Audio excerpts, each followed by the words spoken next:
अस्सलाम वालेकुम, आप सभी का इस्तकबाल है। आप देख रहे हैं प्रोग्राम स्पेशल रिपोर्ट। आपका मेज़बान मीर हिलाल हांजुरी हाजिर खिदमत। नाज़रीन किराम, गुलिस्तान न्यूज़ की जानब से दाखिला वज़ीर अमित शाह का वो इंटरव्यू जो अभी मुल्क के अंदर ज़ेर बहस अभी भी है, क्योंकि आज भी जम्मू कश्मीर नेशनल कॉन्फ्रेंस के नायब सदर उमर अब्दुल्ला की जानब से दाखिला वज़ीर अमित शाह के उस बयान की नुक्ताचीनी की गई है जिसमें दाखिला वज़ीर अमित शाह ने कहा है कि साबिक सरकारों के अंदर जम्मू कश्मीर के अंदर फेक एनकाउंटर्स हुए हैं और बीजेपी के दौर इक़्तिदार में यह फेक एनकाउंटर नहीं हुई है।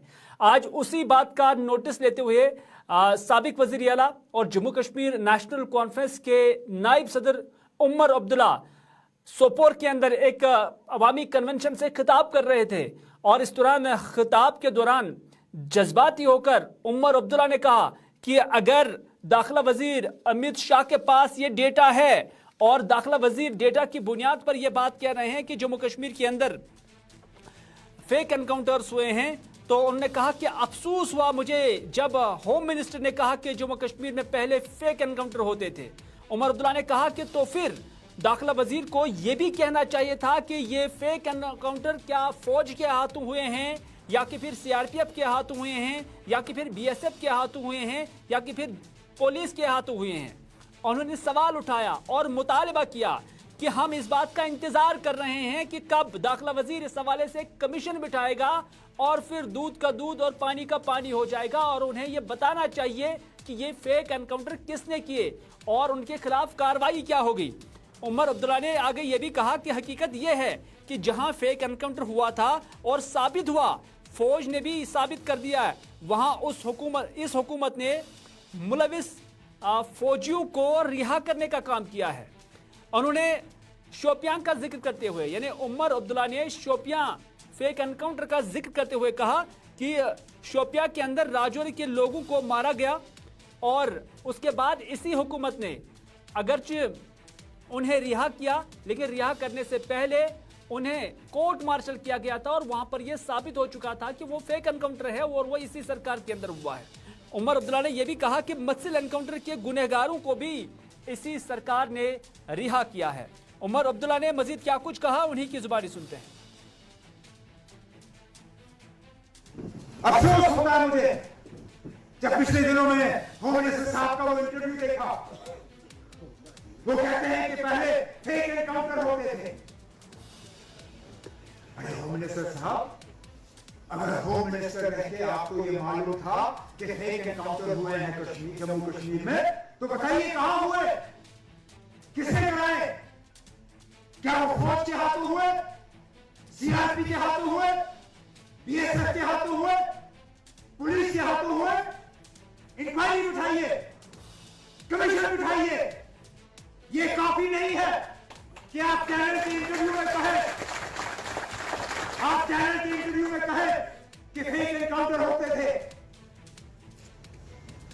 ये तो हम भी कहते थे कि जुल्म हुआ है लोगों के साथ, लेकिन हकीकत यह है कि जहां साबित हुआ है फेक एनकाउंटर, जहां उन लोगों को सजा सुनाई गई है उनके अदालत की तरफ से, उन लोगों को छोड़ने का काम भी इसी हुकूमत ने किया।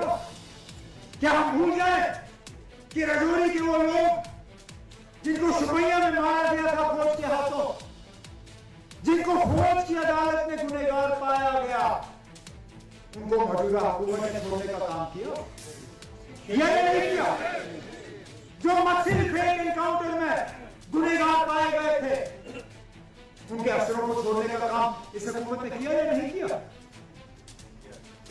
ये कहते हैं कि फेक एनकाउंटर होते थे। होम मिनिस्टर साहब, हम आपसे इंक्वायरी का ऐलान सुनना चाहते हैं।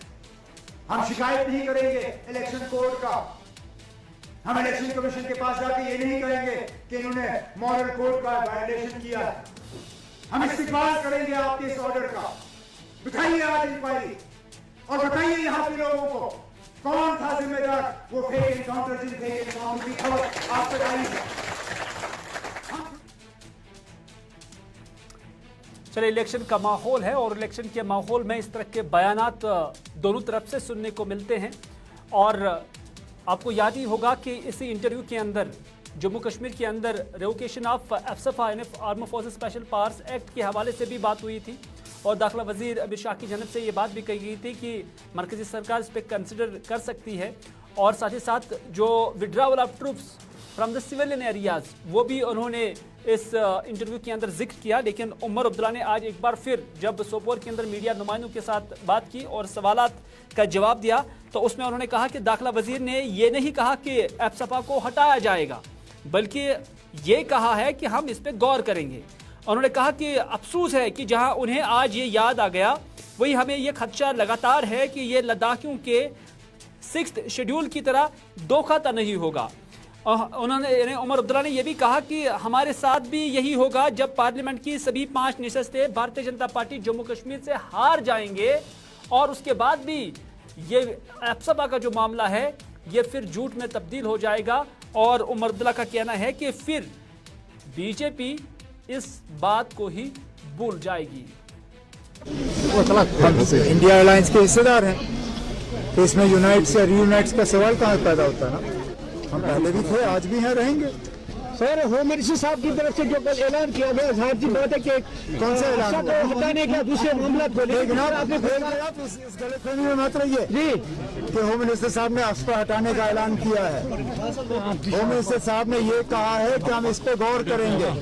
और मैं अफसोस की बात यह है कि उनको अब इस पे गौर करना याद आया। लेकिन हमें डर इस बात का है कि जिस तरह लद्दाख के लोगों को 6 शेड्यूल के मामले पे धोखा दिया गया था, उन्हें भी हिल काउंसिल इलेक्शन से पहले ये वादा किया गया था कि हिल काउंसिल इलेक्शन के बाद उनको 6 शेड्यूल मिलेगा, नहीं मिला। हमारे साथ भी यही हाल होगा। पार्लियामेंट इलेक्शन हो जाएंगे, बीजेपी की जो है 5 की 5 सीटों पे उनको शिकस्त का सामना करना पड़ेगा और इधर पीडीपी सदर महबूबा मुफ्ती आजकल जम्मू के अंदर है और जम्मू में आज पीडीपी सदर महबूबा मुफ्ती ने मीडिया के नुमाइंदों के साथ भी बात की और मीडिया नुमाइंदों के सवालों का जवाब देते हुए उन्होंने एक बार फिर से इसी एफसपा को लेकर बात कही है जो दाखिला वजीर की जानिब से उस पर गौर करने की बात कही गई है या जिक्र किया गया है। तो उस पर महबूबा मुफ्ती ने कहा कि एफसपा रिवोकेशन से मुतल्लिक अमित शाह का बयान कहीं वैसा तो न हो जैसा उन्होंने 15 लाख रुपए फी शहरी के खाते में डालने की बात कही थी, जैसा उन्होंने गैस सिलेंडर 300 से 400 रुपए आवाम को फराहम करने की बात कही थी और भी कई सारी चीज़ें कही गई थी, लेकिन बाद में वो सारा झूठ साबित हुआ, ये महबूबा मुफ्ती ने कहा।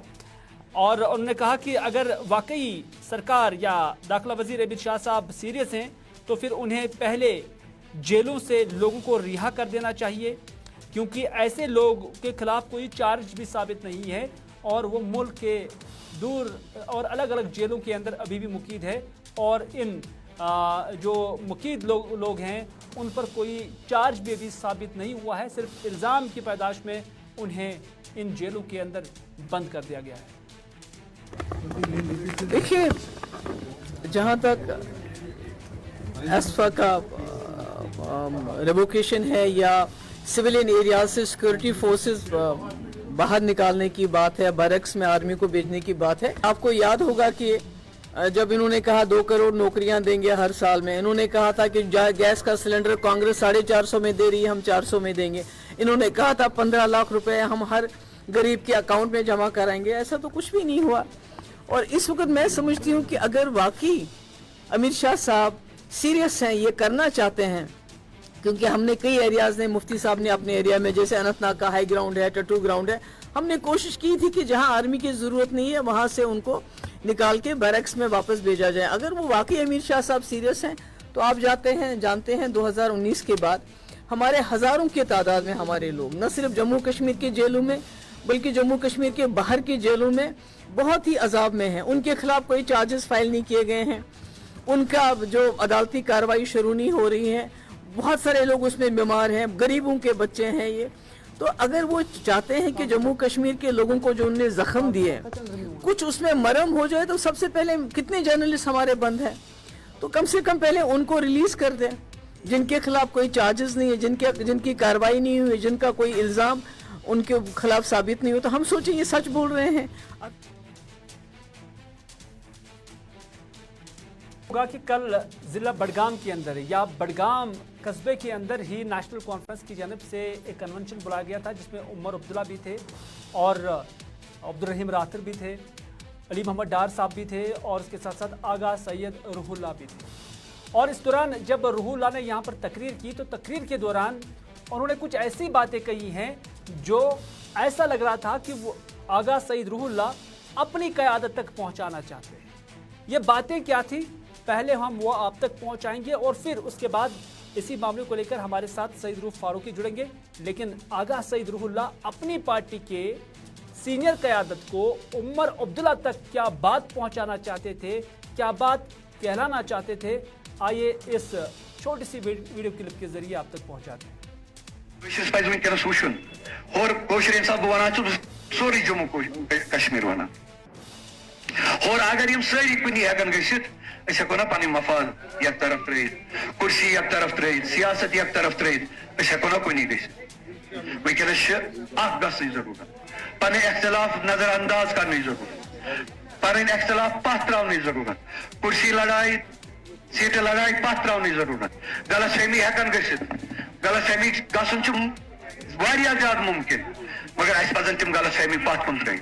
यम हालात ओतर पे बने हको तम हालात तरीक हालात ठीक करनस इस जिम्मेवारी तिथ बाकी जमातन जिम्मेवारी तम दिन पन्न सफन मज नजर अम ब्रो अक लट वोनमुत तुम मज तम नफर यम दिन जरिए अत थान आमत इन यह आम दिन कि इतिहाद फुट्रो तो तमो कर सो कम शुरुआत कर।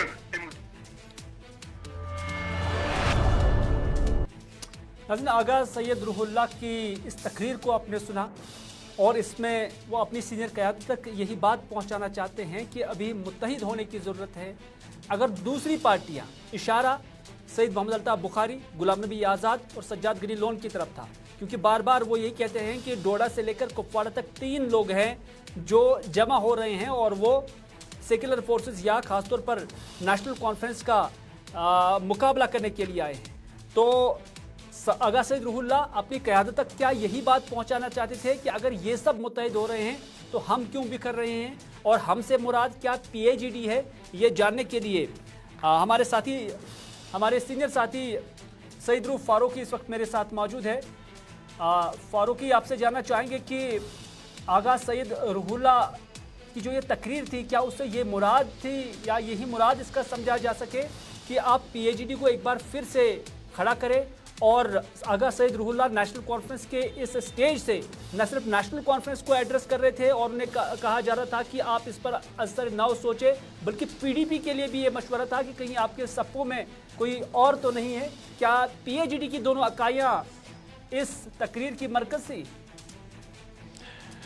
बिल्कुल हिलाल, देखिए कल की जो तकरीर थी आगा रूहुल्लाह की, काफ़ी बड़ी बात उन्होंने कल की तकरीर में कही है, क्योंकि जहां एक तरफ गुलाम नबी आज़ाद का जिक्र हुआ, सज्जाद लोन, अल्ताफ़ बुखारी का, वो एक साथ हो रहे हैं और इंतखाबात में शिरकत के लिए आगे बढ़ रहे हैं। वहां पे 2 ऐसी जमातें हैं जो साल 2019 में एक हुए थे, PAGD का नाम दिया गया था और लोगों को इस मुसीबत से बाहर निकालने के लिए एक साथ चलने का वादा किया था। इन 2 पार्टियों को आगा सईद रूहुल्लाह ने एड्रेस किया। उमर अब्दुल्ला साथ में थे, उमर अब्दुल्ला सामने थे और उमर अब्दुल्ला के सामने आगा रूहुल्लाह ने यह कहा कि हम क्यों कुर्सी की लड़ाई करें, क्या हम जो हालात है उन हालात को मद्देनजर रखते हुए एक नहीं हो सकते हैं। हमें इस वक्त कुर्सी का नहीं सोचना चाहिए, हमें इक्तिदार का नहीं सोचना चाहिए, हमें तार पोल का नहीं सोचना चाहिए, बल्कि हमें कश्मीरी आवाम का सोचना चाहिए। और कश्मीरी आवाम की यही सोच है कि जो PAGD की इकाइयां है वो एक हो जाए और एक होकर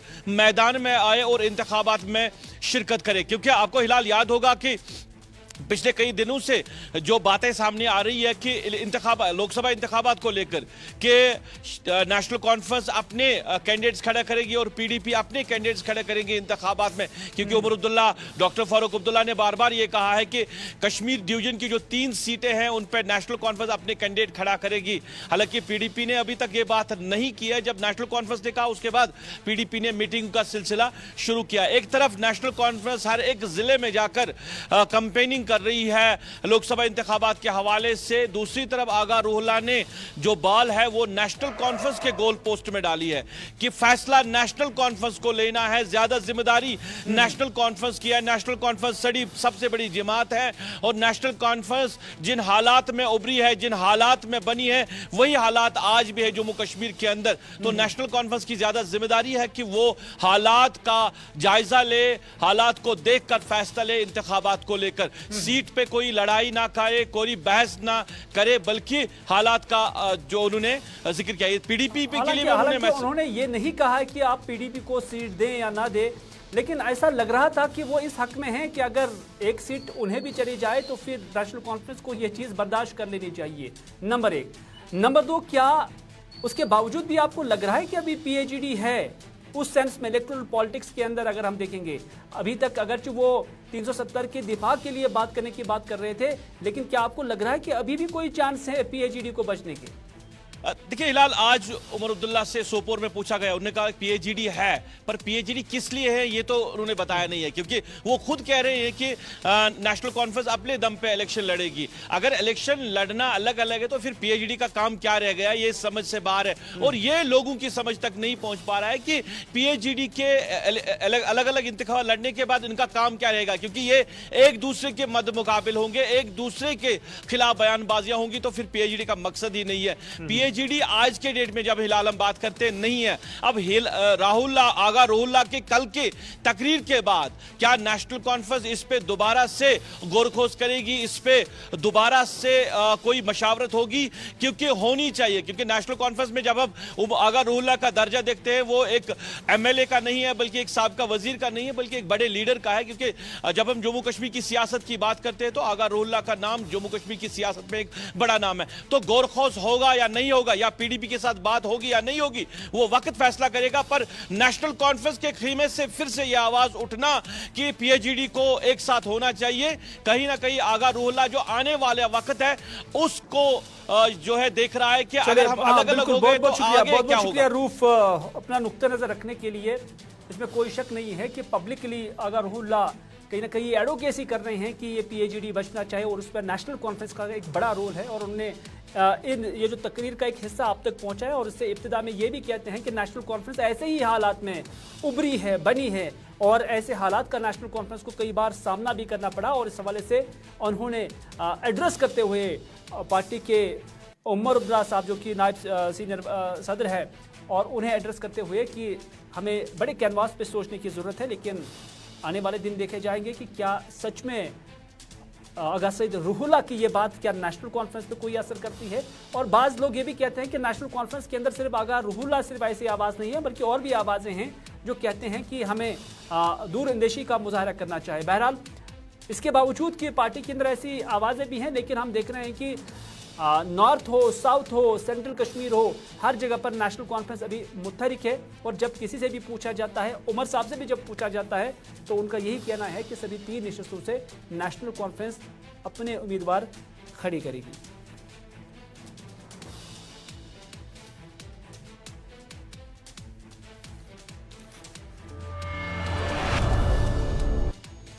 उधर आज बारामूला के अंदर बीजेपी की जानिब से एक कन्वेंशन का इनेकाद हुआ है और बारामूला में आज डॉक्टर ताहिर चौधरी जो कि स्पोक्स पर्सन है भारतीय जनता पार्टी के, मुस्लिम चेहरे हैं, और आज यहां पर पार्टी एक्टिविटीज़ को जारी रखते हुए बारामूला के अंदर उन्होंने एक पार्टी कन्वेंशन से खिताब भी किया।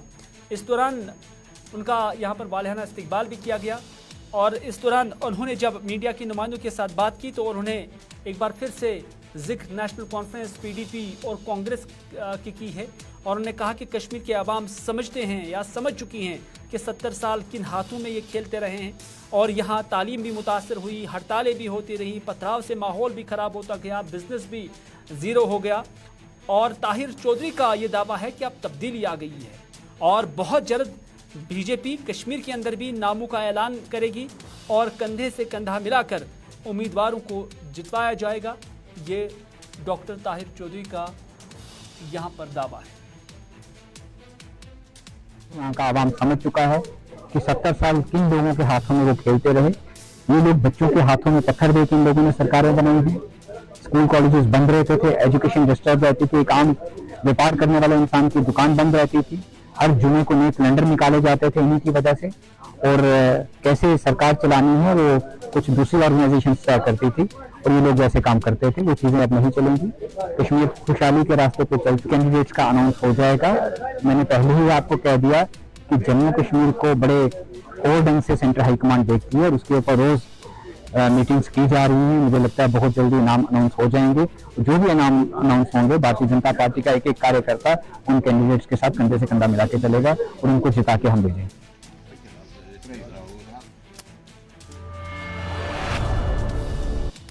नाज़रीन, आपको याद ही होगा कि कश्मीर के अंदर भी ई बसेस चलाए जा रहे हैं और जब से ई बसेस कश्मीर के श्रीनगर के अंदर चलाई गई हैं तब से हमने देखा कि जो निजी बस सर्विस प्रोवाइड करने वाले मालिकान हैं या ट्रांसपोर्टर्स हैं उनके दरमियान जो दूरियां हैं वो बढ़ गई हैं, क्योंकि उनका कहना है कि यहाँ पर रूल्स और रेगुलेशंस जो है वो सेम नहीं है। उन रूट्स पर सरकारी बसों को भी चलाया जा रहा है जिन रूट्स पे ऑलरेडी प्राइवेट गाड़ियाँ ज़्यादा तादाद में चल रही है और उससे उनका काम मुतासिर हो रहा है। वैसा ही जम्मू के अंदर भी है और आज जम्मू के अंदर ट्रांसपोर्टरों की जानब से एहतजाजी मुजाहरा किया गया और जो म्युनिसिपल कमिश्नर जम्मू है उनके खिलाफ भी शदीद नाराबाजी की गई है।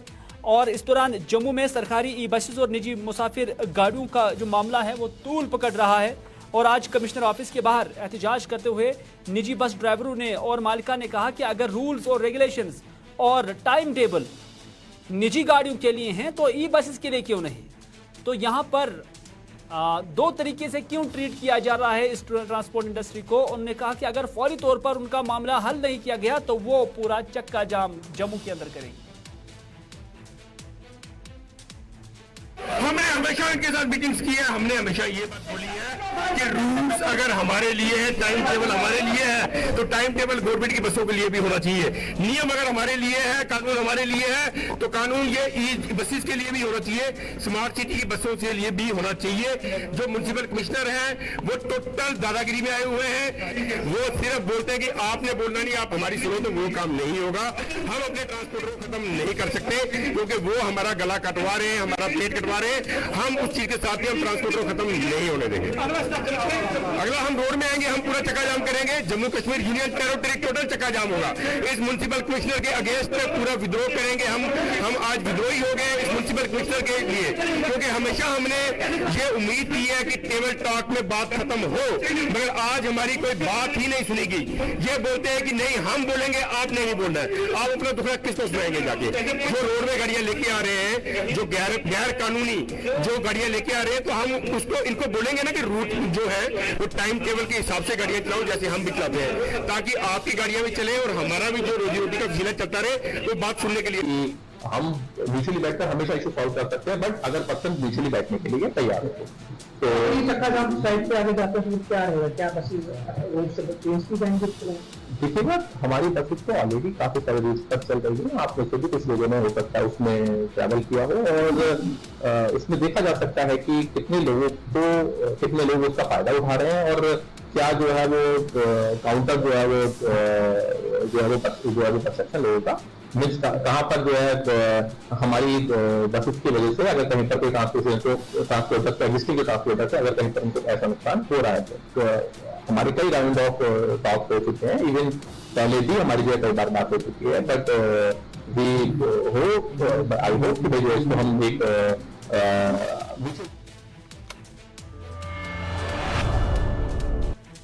नाज़रीन, आज की स्पेशल रिपोर्ट में बस इतना ही। अपने मेजबान को दीजिए इजाजत। अल्लाह निगहबान।